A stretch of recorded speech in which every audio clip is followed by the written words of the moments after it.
Okay, well, good day, Common Sense Warriors. Thanks for tuning in.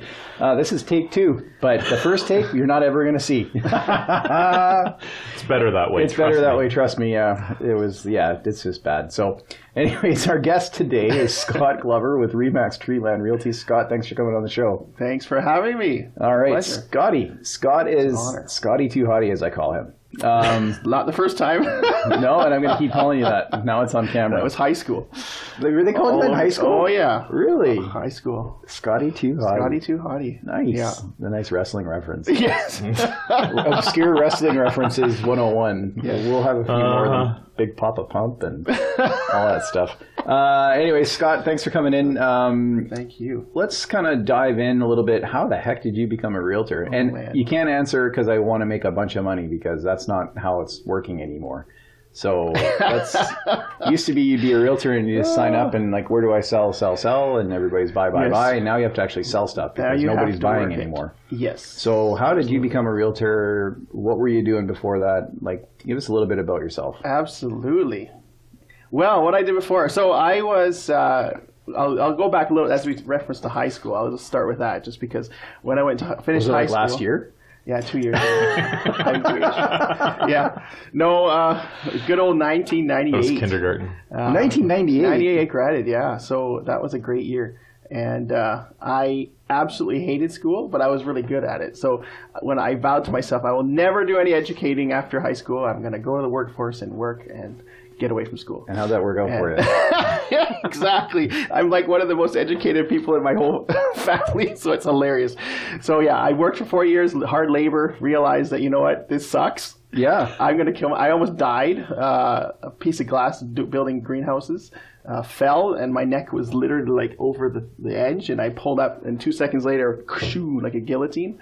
And that was a moment of saying, okay, I think I could do something else with my life. Yeah.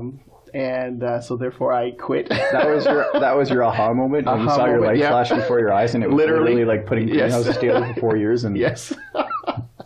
Yeah. So I got out of that because my life was probably worth more than dying in some farm somewhere in Agassiz. I hate to tell you this, probably, but most of us are worth more dead than alive. Yes, exactly. That's a common fact, right? Exactly. So I honey, if you're watching, not me. So I did that, quit, took the summer off, got a great job with a family friend at an engineering firm, and I was shipping receiving, and I totally revolutionized their warehouse. I saved them millions of dollars because they had no one could like manage anything. It was like, oh, I need to order parts, so they order like 100 parts, use 3, put it on a shelf. The next guy comes along and says, oh, I need this part. There's no management system, so okay, we'll order another 100. So they had this pile of just a mess, and I went in there it took me 8 months to sort it, and they saved $1 million, they said, in inventory alone. So they were ecstatic about me. They said, do you want to be an electrical apprenticeship program? We'll pay for you, school, blah, blah, blah. I said, I did it in high school, didn't really love it, so let's quit. So I just went up and quit. I'm good at quitting jobs. So I did that for about 4 years, and then I decided to go to music school. So I did my first education, and music school. Music. So I went to a Bible school that taught music because I had my own band, and I loved music, and so I thought, hey, I want to get some more education on music. So I did 2 years of music, learned all kinds of stuff about music. Really? And it was super awesome. It was a great time. And I met my wife there at the school. So, hey, there you go. What school was that?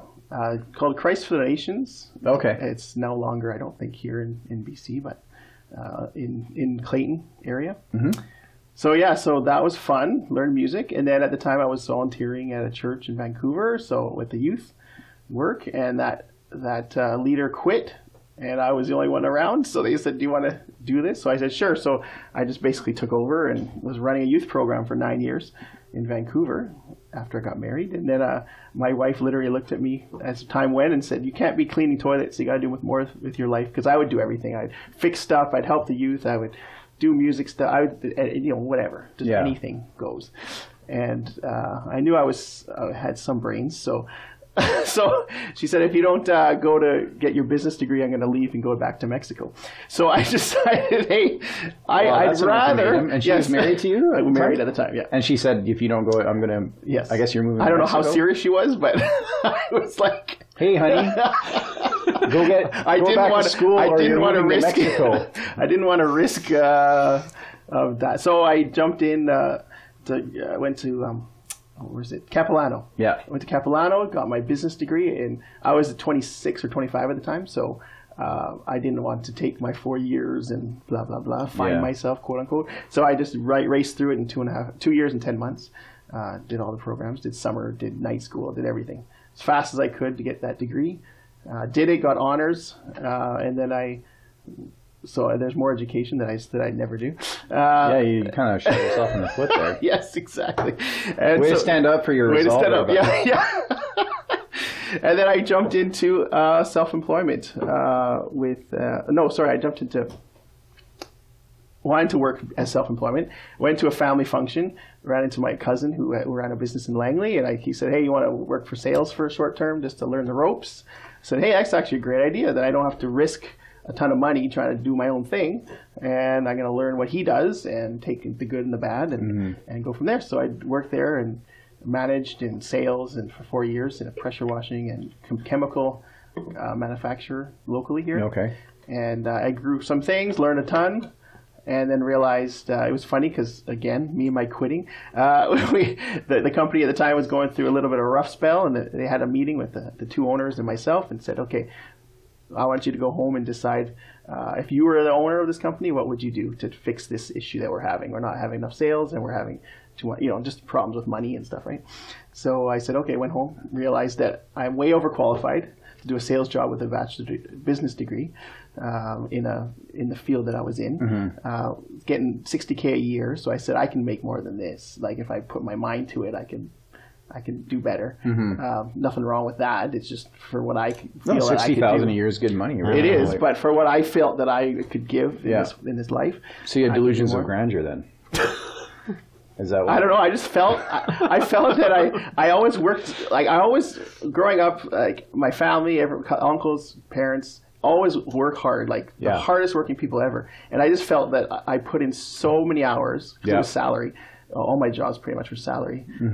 I put so many hours in, but when you actually calculate the hours back, I'm making like $6 an hour because like I just go over the top, right? Yeah. I can't just walk away from a job half-assed and say like, oh well, no, I have to. And and your parents, what did they do for work? My mom was a stay-at-home mom, which was awesome. Come home with fresh baked cookies every day. Really? Like I would take the cookies and trade them at school for other things that I would never be allowed to have, like pop and stuff. So it was packaged things. And my dad worked Lunchables. My dad was a union. He worked at the Queen Elizabeth Theatre. He was in charge of the Queen Elizabeth Theatre for 25 years. So he met all these famous people all the time. Yeah. And he was the hardest worker ever. You put him. He's still working hard. He's retired, but he works at his Strata. He's doing all the maintenance in the place. So lots of hard working. So I figured. So anyways, back to the business story. So here I am, the two owners. The next day I walk in, I say, "You need to let me go." Like I don't. It's just look at the numbers. Look at the business model. Yeah. You need to get rid of me. I'm way overpaid or underpaid, overqualified, but I'm a big chunk for you guys. So you need to come and hire like a 23-year-old girl who's good at sales. Pay her like half what I'm getting paid to get her started. Lots of commission incentives, so she can make a ton of money, and go around because a lot of our clients were like Lordco's and stuff like that, and machine shops and trucking companies. So I'm like, you put a young, attractive girl in there, it's sales. Like you're gonna get business. So that's what they did. And I walked away, and then they laid me off, which was nice because at least I got some EI for a bit. Okay. And collecting pogie. Yeah, and then I went to Mexico. My mother-in-law was needing some help with some things in her house, so we went back for a month because both of us weren't working at the time. Yeah. I just left my job. So you went to work in Mexico? No, just went to help her. It's okay. The Mexican authorities told me. Yeah. You went and did some help for your family. She was selling her house, so she had to get like they're all sisters there, so there's no guys to help. So, yeah. Like just guy stuff, right? Like take this apart and move this down and do this kind of stuff, right? Mm-hmm. Had a big yard sale. So we're there, and I'm sitting like, what? Seems a little sexist to me. I don't know. Whatever. I wasn't going to say anything. I'm not throwing my client. Scott. So I'm not throwing our guests under the bus. No. But yeah, Scott. I will though. That's fine. Hey, if you're not good for your looks, you're good for your muscles or something, right? So if they can't find you attractive, they should at least find you Scotty, handy. red-green. There's a red-green reference right there. Yeah, there you go. So anywho, yeah. So we went there, and I was just hanging out with my in-laws, and we're like, "What should I do?" And my sister-in-law said, "Hey, have you thought of real estate?" And I said, "Never." It was the last thing on my mind. I was thinking some kind of business or some kind of selling products, or I was into music still. So like, can I make it in music? Yeah, which is a tough business.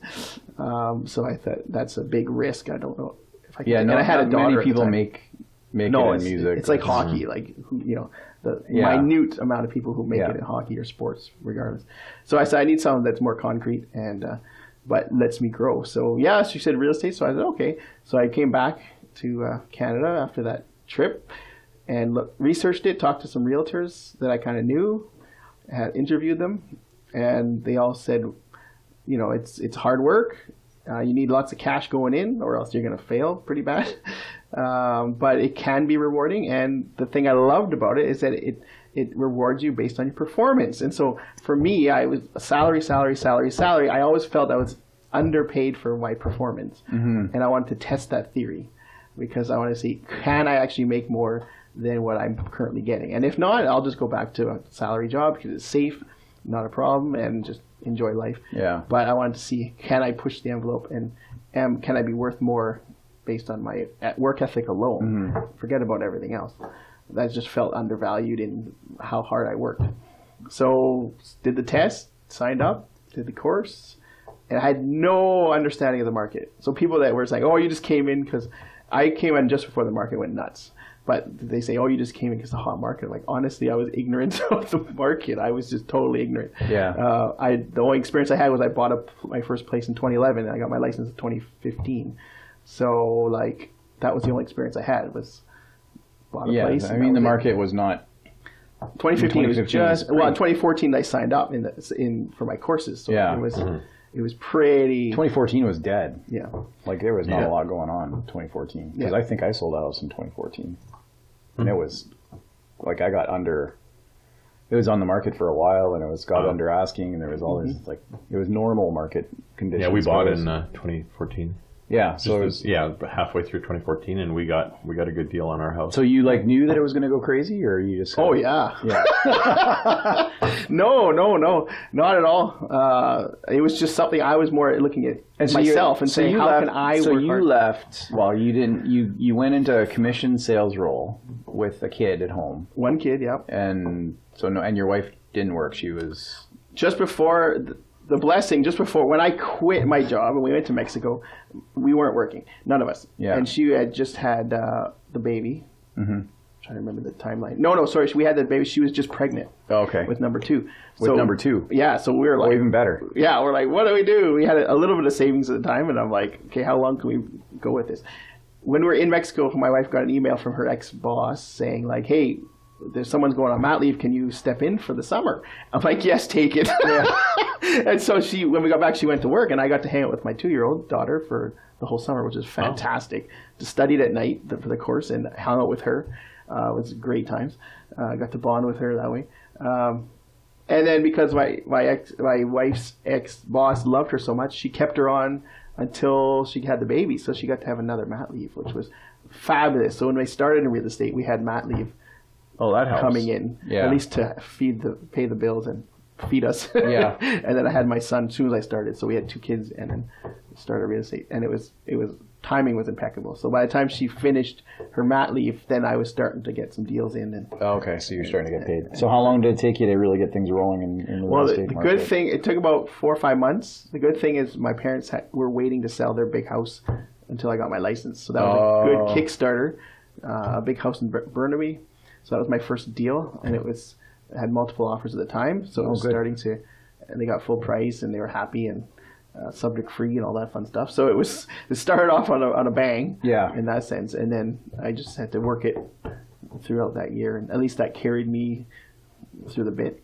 Well, that's good. And so that was a blessing to have, because if you're just going in cold. So you went into real estate, you sold your mom and dad's house, and then you look like a rock star probably for all the people at the sales staff. Meeting. You probably everybody hated you. Well, then they had to buy, and then my brother was buying. So the first 4 months, people were like, "Whoa, you're 3 deals right away. Like, what's up with that?" So that was And then reality hit a bit, but I just put my nose to the grindstone, and I just was like, I'm definitely all about people. So. Some of the new guys, I started at the exact same time with another new guy, and he was non-existent in the office, for example, and I was like there all the time and meeting people and asking questions and I'll do your open houses and I'll do this and blah blah blah. And so I every weekend like doing other people's opens and doing as much stuff as I could to just get out there, learn, and also try to get clients. And I did have a big network from my past, because I wasn't like a 22-year-old guy. Like I was, 30-something when I started. So I had a lot of connections, which is helpful, because business is all about connections. So that's helpful. But you can't just take it for granted and go to the beach every day. Like you have to work. You can't just like show up and sell a condo? You can't just show up what a sell bummer. condo. No. So anybody who's listening, real estate is really tough. So don't just jump into it. Is that kind of what you're... It is extremely tough. The market in 2016, 2017 made it look easy. Yeah. Because literally buyers, my joke was you walk down the street and buyers were falling into your lap. Yeah. Because it was just chaos. But again, buyers were dime a dozen, and you might have 10 buyers, but only really get one because the market was so nuts. You'd have like 15 offers. Now, didn't you as a realtor be like, okay, this is crazy. Like it was. The psychology of people is just absolutely nuts when it comes to that type of thing. And there's that whole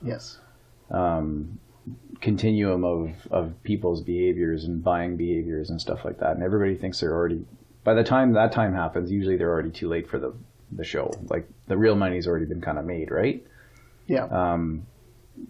Did you have to warn people? Be like, look, like, we're in a ridiculous market here. If you're buying on investment, you might want to reconsider something. Or were you? Sometimes, but there's a few people that ultimately regretted not buying in that time. Yeah.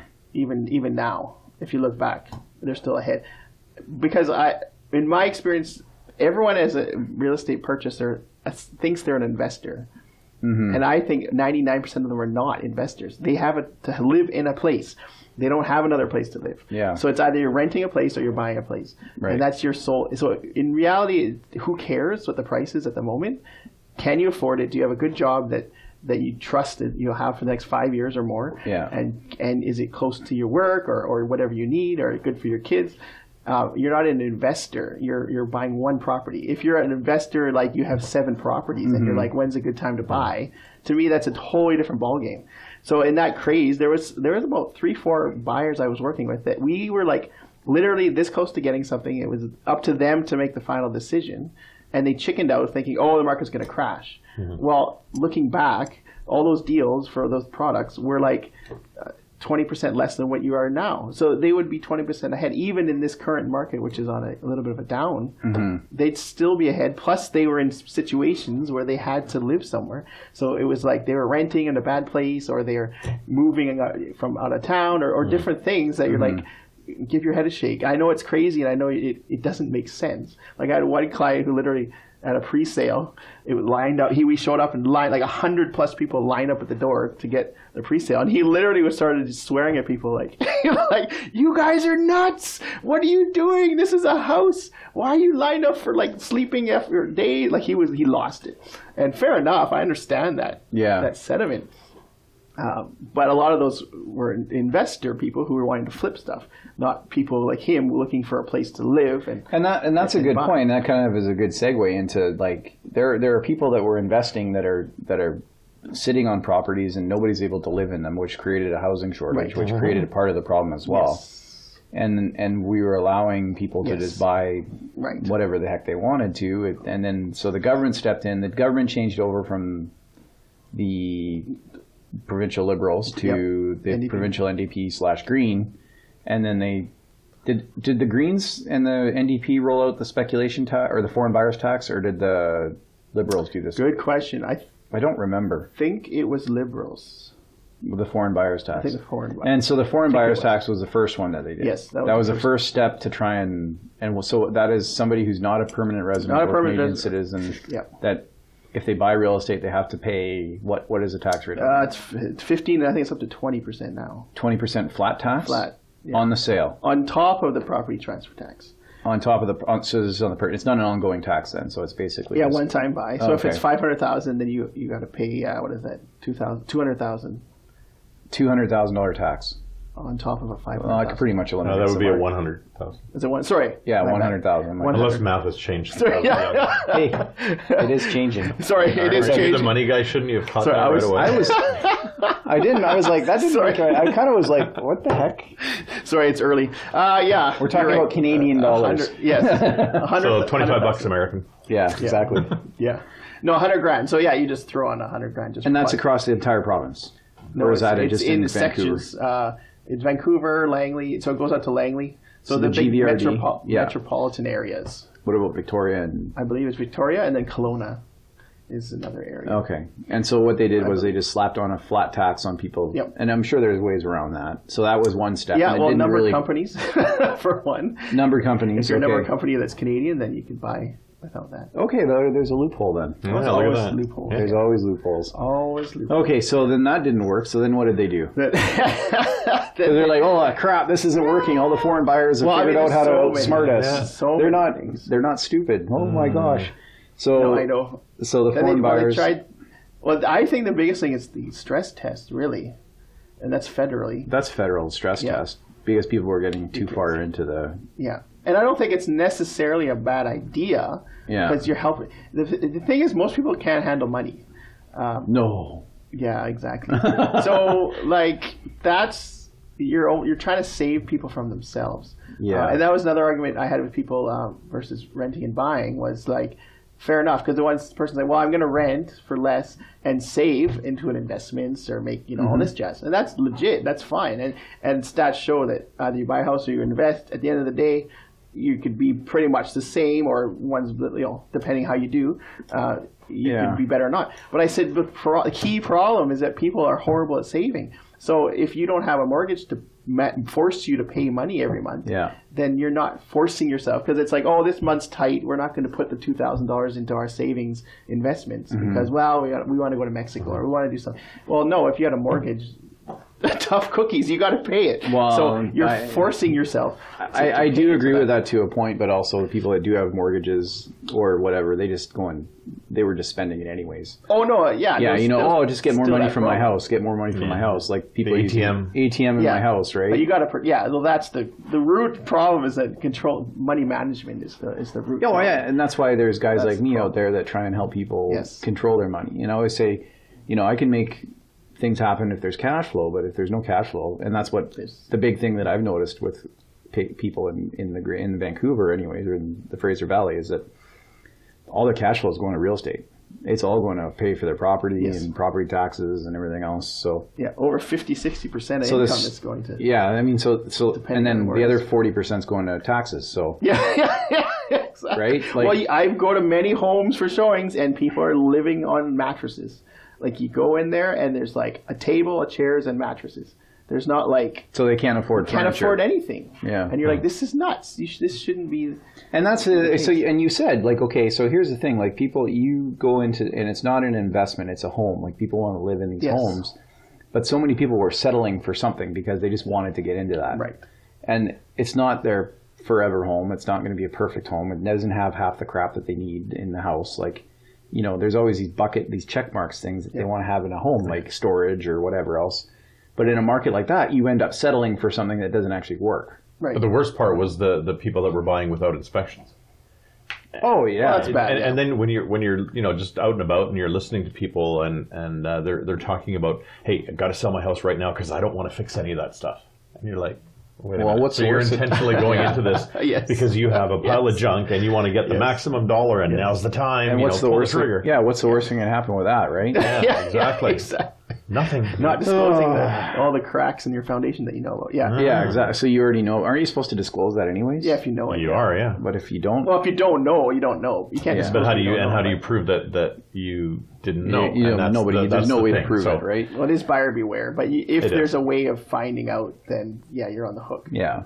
If there's a proof, like if the buyer could ever figure out that you called a contractor in, you never know. Maybe you're playing a golf tournament, and you run into a contractor, and hey, Bo, I live in this house. Oh, I 3 years ago I went to that house. You never know, right? Yeah, how did they ever deal with that toxic waste in the backyard? Yeah. Oh, you don't know about? Sorry. There's the old graveyard in the backyard. Like I tell burial ground. Yeah. Sidetrack you, but I do tell my clients to disclose. Like recently, there was a client, and they had a tiny crack in the foundation. It was for a new home. The developer came in, did a major repair job just because he was worried that the developer didn't want to have a bad name. A very good developer, and fixed everything. Did extra. Aren't they supposed to though under the 2 They are 5, 10 supposed warranty? to. Okay. But Some developers aren't doing that. Some are busy, right? We'll Okay, get there's to air that. quotes busy. We'll get everybody. to that. Yeah. And we disclosed it, okay? And the buyer was a little bit worried, obviously. But I said it's better that they know now because they can't come at you later if there's an issue because you've told them and you said it's been fixed. And we have documentation from the developer. And the good thing with this deal is the realtor was friends with the developer too, the other realtor for the buyer, and talked to him direct, and they had it all figured out. So there was a peace of mind. But the worst case is if you didn't say it, even though that was been fixed, so technically maybe you can argue you don't have to disclose that if it's been rectified. But for the sake of what it was, sometimes it's in such a. So you mean honesty in real estate is a good thing? I'm always about honesty. That's just crazy. And that's okay. I've lost deals because I've been honest, and I can sleep at night because I know I'd rather have someone satisfied, a client satisfied, and know that they're not buying a lemon, versus me just trying to get a sale, because that does me no good. My business plan from day one was to build my clients almost like a family, where you build the client base and they tell their connections, and then they come back to you for years and years to come. Not like I'm just going to go blitz for 10 years and just pull as much money out as possible and then retire. Then my name's mud. I want to be in the community, until I'm old, and I want people to respect me as a person and respect the name and know that you're trustworthy in every manner, right? Yeah. So there's more to that than just making business money, ethics with Scott Glover. Good. Yes. Well, that's a good thing, and that speaks to your ethics, and that speaks to your work ethic and everything else. And sadly, that's a very. It's not always out there. It's not always out there, especially in real estate. So there are some though amazing people. Yeah. Oh, absolutely. One of the shocks that getting into the business was that how many awesome people are in the business. Like, because I had, not being in it, coming into the business thinking, oh boy, it's like snakes and everything right everywhere. And there's the odd people, but majority of realtors are amazing people. At least the ones I deal with. And it's not about, you seem to have a real service-oriented kind of mentality where you want to serve the people, you want to serve people. And that bodes well for, like, if people are in it to just make money, that comes across very quickly, and totally. That's one of the things that when I started, I was like, okay, I want to focus on the people, and every situation is different, and if you just have cookie cutter approaches to everybody, well, that's not going to work, right? So we went from the foreign buyers tax, and then the feds came out with the stress test of mortgages, really which affected a lot of people here, not so much outside of here. Last year alone, I think 40,000 mortgages were turned down because of the stress test alone. Yeah, in Canada. So it's not stopping buyers really, because they're just going to private lenders, and then it's just costing people more money, right? Like they're paying a higher interest rate. They're qualifying with private lenders. The private lenders don't have all the rules that the federal banks have, and the credit unions and that type of thing. So I mean, people are, again, if they're determined to get in, you got to save people from themselves, like you said, right? So. And then what happened? The NDP Greens came in, and then they introduced the speculation tax. Speculation tax for BC. Yeah. Vancouver had their own empty homes tax. Yeah. Another for Vancouver alone. Okay. So that's another. So speculation tax, what is that?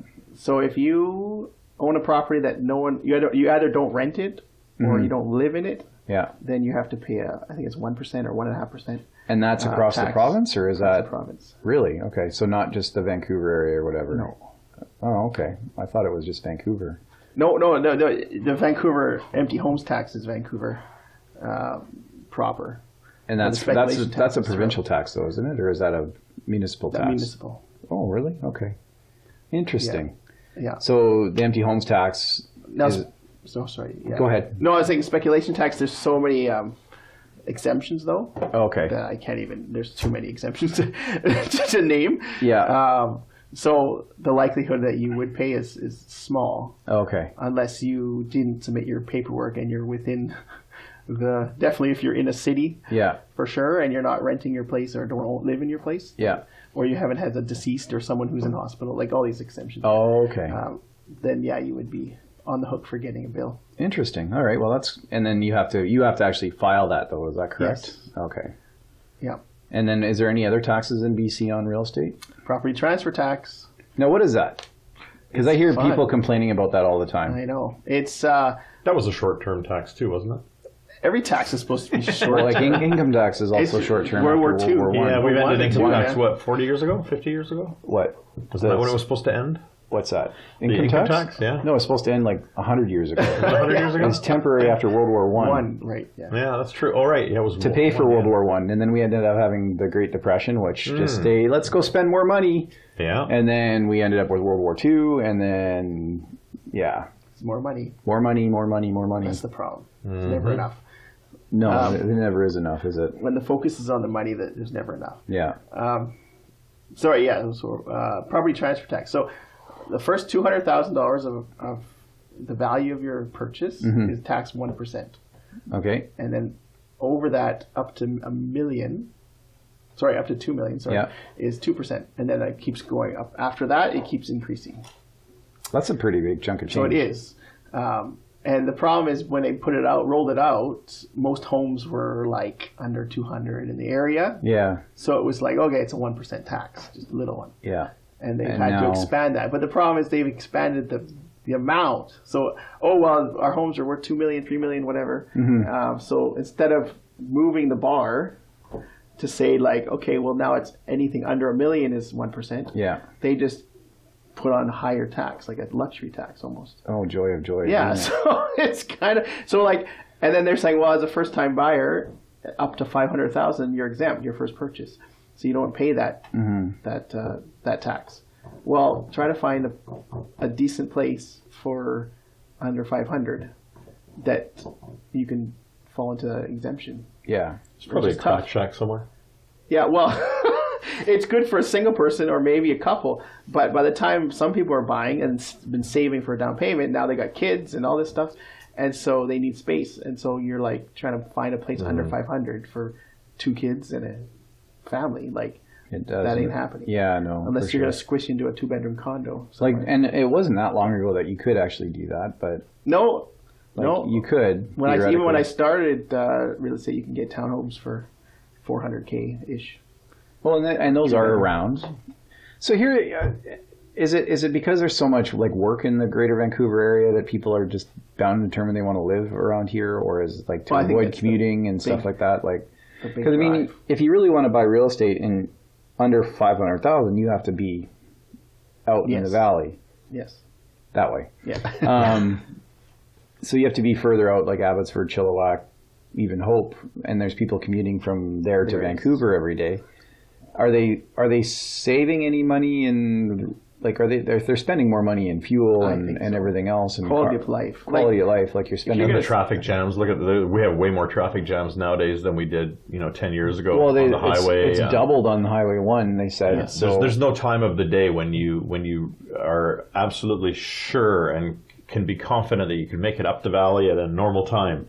Well, I know this because my Cairo and I go to Abbotsford, and if you don't leave an hour early for that 20-minute drive, there's a 50-50 chance you're going to show up late. Yeah. So yeah, it's kind of nuts. Which I just don't get that logic. Like it's not like they didn't know that this was going to happen. There's urban sprawl everywhere you go. If you go to Calgary, you go to Edmonton, you go to you go to Toronto.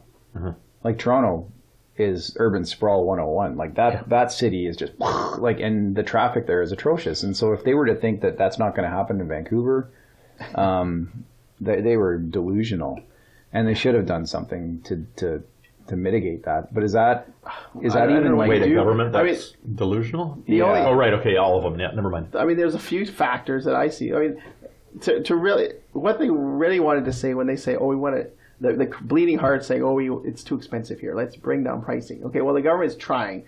They're trying to stop the Titanic by putting tax after tax after tax to stop people from wanting to buy. But that doesn't stop people from moving here. Because you can still, if there's places to rent or whatever, people cramming into homes just to be here because they want to be here. Yes, jobs is a big factor. But what do they do in New York? Like, New York is crazy expensive. Everybody wants to go live there, but that's a lifestyle. That's a decision that people make to go live in New York City or just on the outskirts, like Brooklyn. Like, that's a decision that people make. It's not that much more expensive there than it is to live in Vancouver. No, but that's what I mean. Like, it's a decision. People make the decision to go live there, and they know that it's expensive. Like, people should have that they shouldn't be thinking, oh, I should be entitled to live in Vancouver because I'm Canadian or I'm from Vancouver. See, I personally don't have a problem with foreign buyers' taxes and stuff. No. I fully get that. And tax them as much as, I don't care. To me, there's no limit. I don't care. Just tax them, whatever. It's the people here that are suffering because you have workers. We have a minimum wage in Vancouver that you can't support yourself on if you work in Vancouver. But again, let's go back to New York. What is New York doing? Exactly. But they're not doing, and it's a choice. Like, you could go work you could live outside of New York, but you can live outside of Vancouver and probably get a job. If you're working minimum wage, you're not tied to a job in Vancouver. You could work minimum wage in New York has a little bit better transit, though. New York has a fairly reliable transit system compared to us. Okay, you look at transit here. If you live anywhere past, in downtown Vancouver, you can't rely on transit. Yes, there's transit out here. That's exactly my point. Yes. I mean, transit is a joke here. So there's all these pieces that have to fit together. I mean, all these points that we're making are great, but you have to fit them all together. So yeah, you can work downtown and transit in, but now a minimum wage job there, being late because buses break down and SkyTrain is not running. And by the way, you hear this every single day because my wife takes transit. She's lucky she's in a business or in a job that she can, if you're late, you're late, and whatever, you can make it up. But a lot of people don't get that luxury. So you have now minimum wage people can't afford to live in Vancouver. They don't have reliable transportation. Driving, well, that's adding another massive expense, and we're looking at the insurances and premiums and everything going insane now. We're at the end of this month. I think it's going to go stupid. So there's New York is probably a really good example, and it's probably a good place for us or for our governments, not us, but for our governments to maybe look to see how they handled it, because they've been dealing with this for a very long time. It's outrageously expensive there. In New Zealand? No, New York. Oh, New York, okay. But people have managed to do it. But again, it goes right back to their transit system is really good, and that is key. Well, and you can take a cab anywhere, and there's also Uber and Lyft and everything else. Like, you don't need a car. Yeah, Subway, they've got buses. They've got ways of getting you where you need to go. There's barely an excuse not to get where you need to go there. We don't have that here. I'm pretty sure they don't have it very well in Toronto either. There's a lot of places that don't have that. So sinking money and sinking time and effort into a transit system may not be a really dumb idea. But, if people are bound and determined to live in Vancouver, and that's a lifestyle choice. Yep. It's not an entitlement. That is a lifestyle choice to live in Vancouver. And that's the problem, is that a lot of people think that they're entitled to live in Vancouver because they've always lived, their mom and dad grew up in Vancouver or Burnaby or whatever. Yep. But things change. Like, life changes. People change. Like, demographics change. Like, Vancouver has more $1 million homes in Canada than any other. And it's not even homes; they're like little condos and fancy buildings and stuff like that. That's a lifestyle choice to live there. And you have these people that are thinking that it's an entitlement to live in Vancouver. That's causing a lot of the issues. And so then you tax the open free market, and then that doesn't actually help the problem. Yeah, No. not even a bit. Like, No, it 'cause you have doesn't to help. stop demand. So you have to start kicking people out, which makes no sense. But that's the only way I see where you actually, when you to bring prices down normally, like a free market, you literally have to have an exodus of people. So like, how are you going to? Well, right now we don't want to kick people out. So no, but the bad you people can't have both. Well, and nice segue. Thanks, Scott. The exodus of people is the bad people, the people that had numbered companies, and that people that were doing money laundering through Vancouver real estate, because that was easy money for them to do.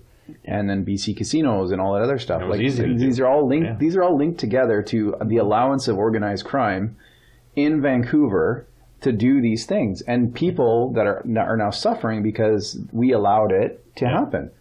And I'm not sure why that is. I'm not sure why, because it's not like we didn't know. No. If you talk to any police officer, any person who's in charge of any kind of law enforcement just agency, any person that's been paying attention, or any person, that pays attention, or goes to the casinos in any city, and you can see what's going on there.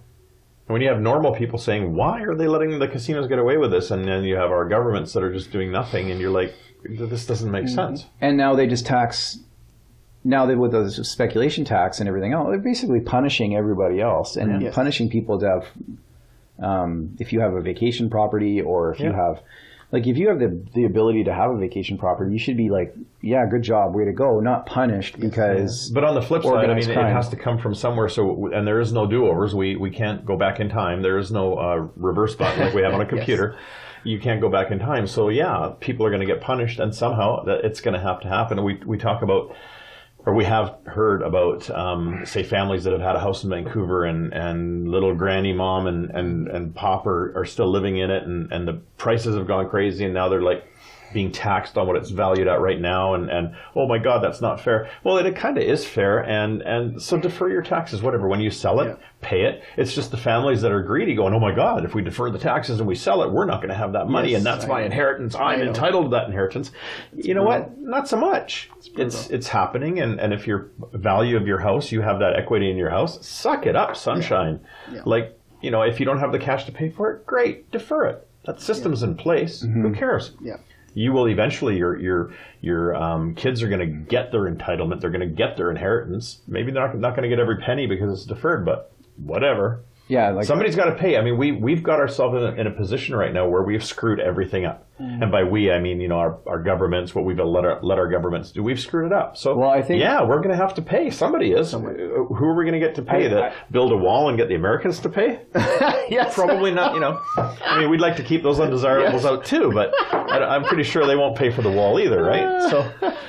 So somebody's got to pay. Where does the money come from? Or they could reduce spending on stupid stuff. Wait, governments reduce spending on stupid stuff? And stop pillaging our natural resources and sending it off to wherever.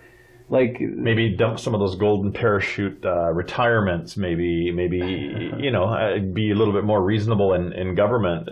That's never going to happen. Which government's going to bring that in? Well, common sense would dictate that there should be something happening at some point. So we're the only common sense around. So we're going to bring it in. We're not running for political office, just so you guys know. Hope in hell. If you guys are listening, I know you're not. If the government is listening, I know you're not. But, you know, bring some common sense to things, because you got to cut back on spending. You can't just keep spending money, because the money's got to come from somewhere. It does. Yes. And the real estate right now is the big. It is. And I don't like the fact that the government's like watching real estate, and they're going to look at opportunities to tax it. Even your primary residence now they've got that thing in place. Oh, that's coming. Principal residence is going to get taxed. So. Oh, it will. And I mean, and people have historically, that's been their retirement. Like, we know we've paid our house, and then when we retire, we can sell it, we can take the profits, and now all of a sudden you're going to get some major taxes on it. Well, I mean, I guess since we've got ourselves into this mess, we're going to have to pay for it somehow. Or leave. We can leave the province and go somewhere else, I guess, or leave the country and go somewhere else. But if you want to stay here, somebody's got to pay the piper, right? We've had how many decades of splurging and spending on everything and enjoying everything now? You know, it's time.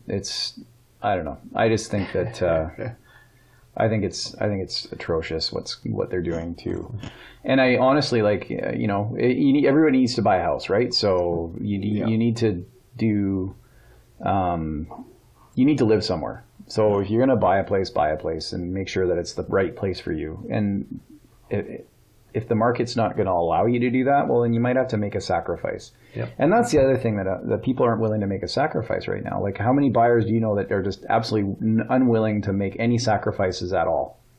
Like, are they high maintenance buyers and is a high maintenance sellers? In some ways, sellers are definitely not wanting to come down to reality. Not all of them, but not yet. Anyways, they're going to have to at some point. Yeah. Even though, for example, some of the ones I'm dealing with, where they're still going to come out like huge profits from when they bought it. Mm-hmm. And then I'm not telling them to come down like $200,000 or some crazy number. It's like maybe 3-5% to get it sold. And they're like, but people don't see 3 to 5%. They see $30,000 is what they see, right? And that's they're like, I'm giving up that money. Well, if no one's paying for it, you're not giving up anything. Yeah. So it's only worth what someone will pay for it. So. And that's why we're seeing now there's a lot more supply out there. It's more of a normal market. It is. I don't think it's normal as what you guys as real estate agents would really appreciate. I think it's a lot of... I like it personally because I like to be patient with my clients. Yeah. And you have to be patient. I was doing an open house in one of my listings, and this realtor comes in with her buyers, and then she starts going, I hate this market. I have to take people around and show them place. I'm like, that's what we do. It's literally your job. Literally your job description. My clients appreciate that I could like take time, and they don't feel like I'm pushing them. Because I want them to be happy at the end of the day. When I do business, I put myself in their shoes and say, okay, if I was buying this house for myself, how would I feel? Like, do I think it's a fair price? Do I think it's a good area? Do I think, X, Y, Z? Not like, how can I just get these people signed? And are you giving them your opinion? Like, I don't think you can't really give. Are you allowed to? How do you say that? In some ways, you can give. I always preface it with saying, okay, if it was me, I would like this house, or if it was me, I don't like this house. But I always say, but that's my personal. Why are you? Is that just a personal thing on your sales? Yeah, that's what I just. Or is it like they ask me? They don't say, "What do you think?" Yeah, because I always want. I want the professional opinion. I don't. Right, but again, I don't know your 100% of your family situation. I don't know what your preferences or what you like or don't like. It's really hard because it is very. It's very personal, right? Yeah. But if there's like rats running across the room, then I'm thinking, well, I personally don't want to buy that. Or the other way, like I'll take buyers. Rats can be dealt with. Well, that's the thing, right? The flip side of that is I tell them, well, if it's a dumpy house, listen, we can maybe get it at a great price, do renos, which what I did with my last house I bought. It was need to re-ripped all the carpet out. They had pets galore. The walls were a mess, but it just was.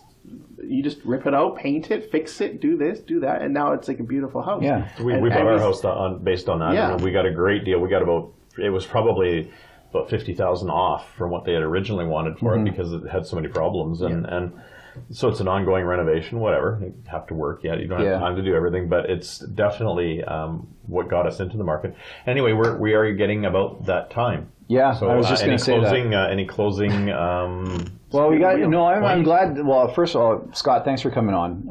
We got to talk. I really wanted to hammer on the tax situation in real estate, and the one thing I do like about you and how you do your business is that the ethics it has to be there, and it's a kind of a dying trend in our society is that ethics are kind of going the way of the dodo for the ability to make more money, right? So. Yeah. It's a greed issue. Yes, you put money ahead of... Well, okay, and that's the thing. I've been talking about, like greed. We could do a whole episode on greed. We could do many episodes because everybody is greedy. It's just greedy to their own... It might not be money. It might be for their own family. It might be for their own situation. But everybody's greedy. And the sooner that we can figure that out, that everybody is greedy. Nobody's not greedy. Yep. You, me, all three of us are greedy for a certain thing. Yep. Yeah, we want to help people, absolutely. But that's to satisfy our own greed. Mm-hmm. But anyways, if you're looking for a good realtor, I would recommend Scotty. Remax Treeland Realty in Langley, BC. And we'll get you on again, and I'll hammer you again on taxes and the GVRD and everything else. All right. Until next time, have some common sense out there, everybody.